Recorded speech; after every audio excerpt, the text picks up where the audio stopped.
किसान भाइयों, जय बलराम। एक बार फिर से पिछले वीडियो के बाद ये दूसरा बैक टू बैक 2 वीडियो हैं हमारे।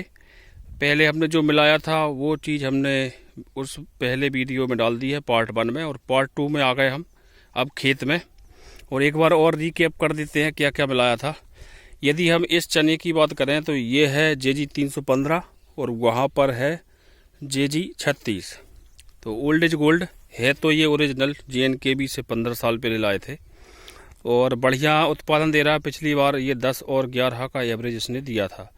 ये है पिलाऊ पद्धति बासमती का खेत। पिलाऊ पद्धति मतलब बासमती कटवाने के बाद हमने इसमें पिलाऊ चलवाया और 2 बार रोडर कल्टीवेटर वगैरह करके और सूखे का चना बोया है, जिससे कि खेत में अच्छी रोर बन जाए, खोर बन जाए। तो उस पद्धति से इस चना को बोया है, जिससे कि रस्ट और उकटा की प्रॉब्लम कंट्रोल हो और दूसरा खरपतवार भी कंट्रोल हो। तो खरपतवार की यदि हम बात करें तो लगभग 70 से 80% खरपतवार इससे पिलाऊ चलवाने से कंट्रोल हुआ है। और हम डोज की बात करें और दिन की अवस्था की बात करें तो 16 नवंबर से आज हो गई तारीख 16 दिसंबर।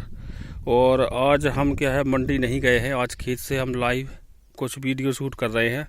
तारीख है आज 17 दिसंबर। तो पूरा 1 महीना 1 दिन, 30 दिन 1 दिन हो गए हैं। 30 दिन और 1 दिन मतलब 31 दिन हो गए हैं इसको। तो 1 महीने की अवस्था है और खरपतवार जैसा कि हम बता रहे थे कहीं कहीं दिख रहा है। और ये क्या है, अब चना क्या है, पानी की लास्ट स्टेज में आ गया, मतलब इसको पानी देना ही पड़ेगा। और ये खरपतवार भी जैसा हमने बताया था कि ये पानी मांगेगा बहुत ख़तरनाक तरीके से। तो ये पूरा मुरझापन आ गया इसमें।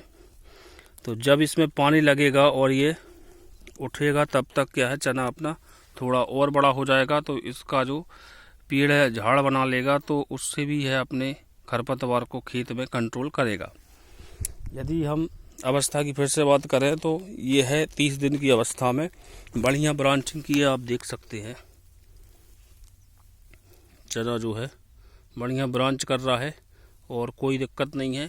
कहीं कहीं पर सूखने की समस्या फिर भी आ रही है थोड़ी बहुत, मतलब 1% के लगभग। जैसे यहाँ पर ये देखिए थोड़ा सा लाल लाल हो रहा है और ये पानी लगने के बाद थोड़ा इसमें फीवर और आएगा। डोज की यदि बात करें, पहला बेसल डोज जो है 10 किलो यूरिया के साथ हम 10 किलो पोटास, क्योंकि 15 किलो पोटास हमने बोनी टाइम में दिया था, उसके साथ 5 किलो सल्फर दिया था और हमको 25 किलो पोटास पूरा करना है 1 एकड़ में। तो 10 किलो यूरिया को हमने 300 ml जो है ह्यूमिक फॉलविक, जो पिछले वीडियो में बताया था, ह्यूमिक 18%, फॉलविक 1.5% के साथ 300 ml को हमने कोट किया है यूरिया के साथ। अभी क्लोरो कोट इसलिए नहीं किया क्योंकि क्लोरो हम पाउडर फॉर्म में डाल रहे हैं। यदि हम क्लोरो कोट करते तो फिर ह्यूमिक को हम पाउडर फॉर्म में डालते, तो कोई एक चीज़ है कोट हो जाती है अच्छी तरह से, इसलिए हमने क्या ह्यूमिक को कोट किया है और क्लोरो पाउडर फॉर्म में डाला है। तो 300 ml ह्यूमिक फॉलविक को 10 किलो यूरिया के साथ कोट किया और उसके बाद हमने उसमें 10 किलो पोटाश और मिलाया है, जिससे कि मात्रा भी बढ़ जाएगी और डालने में भी आसानी रहेगी। तो वहाँ पर पाइप लगाने की प्रोसेस चल रही है। पानी हम फ्लड इरीगेशन करेंगे और पानी इसमें लगवाएंगे बिल्कुल गेहूं का जो पहला पानी लगता है छोपा, बिल्कुल पाइप रख के, जिससे कि बहुत ज़्यादा पानी ना हो, क्योंकि ठंड का सीजन है। यदि ज़्यादा पानी हो गया तो चना ठिठुर जाएगा, उसको बुखार आ जाएगा, पीला पड़ जाएगा। तो जहाँ तक कोशिश रहेगी पानी को हम बिल्कुल छोपा रखेंगे छेद वाले पाइप से। फ्लड लाइक इरिगेशन नहीं करना है, मतलब भर के लगाया नहीं करना है। उसको कंट्रोल करते रहेंगे, हम मॉनिटर करेंगे जिससे कि ज़्यादा ना भरे। और गेहूं का जैसा पानी देते हैं अपन, छोपा पानी इसमें दिलवाएंगे। तो रिकैप करें, 10 किलो यूरिया को 300 ml ह्यूमिक फॉलविक से कोट किया और 10 किलो उसमें मिलाया हमने पोटाश और 4 किलो हमने उसमें क्लोरो पाउडर फॉर्म में मिला दिया है।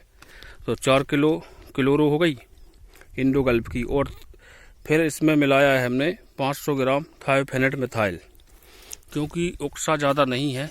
उस JG 36 में थोड़ा ज़्यादा दिख रहा है, तो उसमें हम क्या करेंगे 200 ग्राम मतलब 400 ग्राम कर देंगे हम उसमें थायोफेनेट मिथाइल और 200 ग्राम उसमें कार्बेंडाजिम वैंकोजिब और करेंगे। लेकिन इसमें नहीं किया क्योंकि इसमें ज़्यादा रस्ट नहीं दिख रहा, ज़्यादा उकटा नहीं दिख रहा है। तो कोट कर दिया। उसके बाद अपना पोटास मिला दिया 10 किलो और 4 किलो GR 10% क्लोरो पाउडर, जो दानेदार जो रहती है, दानेदार फॉर्म में आती है, पिछले वीडियो में हमने बताया था, तो उसको मिला दिया है। और थायोफेनेट मिथाइल 500 ग्राम मिलाकर खेत में सीधा हम फिकवा कर पानी लगवाएंगे। तो इसके बाद देखते हैं इसकी ग्रोथ है। 8-10 दिन बाद हम फिर से इसका वीडियो बनाएंगे क्या ग्रोथ है। ह्यूमिक फॉस्फेट क्या है, हम इसको चने को क्या है खरपतवार कंट्रोल करने के लिए ही हमने इसमें क्या किया था, पिलाऊ चलवाया था। और खरपतवार क्या है ऊपर है अभी, और यह पानी मांग रहा है। ये देखिए थोड़ा सा मुरझा पर आ गया है खरपतवार में। और ह्यूमिक फॉस्फेट और पानी लगेगा, यूरिया लगेगा, तो चना क्या है जल्दी से ग्रोथ पकड़ेगा और चने की हाइट क्या है थोड़ी और ऊपर आ जाएगी। जब तक यह खरपतवार अपनी स्पीड पकड़ेगा, जब तक चना और ऊपर हो जाएगा, तो उससे क्या है चना अपने आप ऑटोमेटिक इसका खारापन जो लिक्विड है स्प्रे जो चलता है, जो अपन को नहीं दिखता इसकी पत्तियों से, तो यह भी खरपतवार को कंट्रोल करेगा। और यदि कुछ खरपतवार और दिखेगा तो इसकी हम हाथ से ही निदाई करवाएंगे। कोई भी हम पोस्ट नीनानाशक हर्बिसाइड वगैरह का उपयोग नहीं करेंगे। तो इसी वीडियो में चलते चलते हम आपको हमारे JG 36 वाले खेत में और ले चलते हैं आपको। तो ये है 1.5 एकड़ जगह JG 315 और ऊपर है 1.5 एकड़ जगह JG 36 की। यहाँ कहीं कहीं साइड में दिख रहा है खरपतवार जो पेंडामेथिलिन से पूरा कंट्रोल नहीं हुआ। तो ये खेत है अपना JG 36 का। इसको हो गई है अवस्था 28 दिन की, 2 दिन बाद पानी इसमें लगा था। तो ये है JG 36। तो JG 36 को 28 दिन की अवस्था हो गई है। ये भी अच्छी ब्रांचिंग कर रहा है। और ये खरपतवार जो है बिल्कुल ऊपर ही रखा है जो। तो ये क्या है अब खतरनाक तरीके से पानी मांग रहा है। और इसको हमने जितना खींच सकते थे लगभग 1 महीना हमने खींच दिया है चने को। 31-32 दिन पानी लगते लगते 35 दिन हो जाएंगे। तो लगभग हम 35 दिन इसको हमने पानी को खींच दिया है। काली मिट्टी का खेत था तो पानी को हमने ज़्यादा से ज़्यादा लेट किया है, जिससे कि खरपतवार को निमंत्रण ना मिले। क्योंकि खरपतवार मुरझा जाता है तो उसको फिर उठने में भी थोड़ा टाइम लगेगा, और जब तक अपना चना क्या है और ग्रोथ कर लेगा। तो यही टेक्निक है लाइव खेत पर।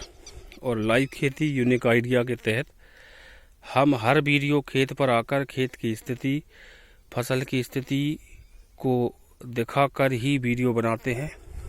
बने बनाए वीडियो पर ओवरलैपिंग नहीं करते हैं, और ना हम स्टूडियो में बैठकर खेती नहीं होती है। 2-4 दवाइयों के नाम याद कर लिए और उसी में लगे रहेंगे कि ये डाल दो वो डाल दो, वैसा नहीं है। खेत की क्या कंडीशन है, कैसा इसमें चीज़ डालना चाहिए, लाइव खेत पर आकर ही हम किसान भाइयों को डिटेल देते हैं। इसीलिए हम अपने जो थंबनेल जो रहता है उसमें लिखा रहता है लाइव खेती यूनिक आइडिया। मतलब खेत की फील्ड पर आकर ही हम फसल को लाइव देखकर ही वीडियो बनाते हैं, जिससे कि किसान भाइयों को पूरी तरह से समझ में आए। वहाँ पर हमारी 4 वैरायटियों के गेहूँ लगे हैं, उनके भी हम अलग अलग वीडियो आपको लाइव खेत में आकर दिन की अवस्था के साथ देते रहेंगे। और यदि आज के लास्ट में आज के भाव की बात करें तो वही 26.5 से 2700 एवरेज चल रहा है। अभी हमको खबर मिली है मंडी में, मतलब 26.5 और 2700 की बोली लगी है। कुछ ट्रालियाँ थोड़ी ऊपर गई हैं। और किसान भाइयों को अपडेट है कि ये 15 से 21 दिसंबर की जो हमने डेट दी थी बासमती के भाव के बारे में, तो थोड़ा सा बदलाव होगा। और हम देखते हैं 21-25 तारीख तक कितना बदलाव होता है। बाकी जनवरी में 100% चांस हैं कि बासमती के रेट 500 रुपये कम से कम बढ़ने की संभावना लग रही है। बाकी भाव और मौत का कोई भरोसा नहीं, पूरे अपने पूर्वज शुरू से कहते आ रहे हैं। हम तो यही चाहते हैं कि किसानों को अच्छे से अच्छे भाव मिले और बम्पर पैदावार हो। तो जुड़े रहें, चैनल को सब्सक्राइब अवश्य करें। जय बलराम, धन्यवाद।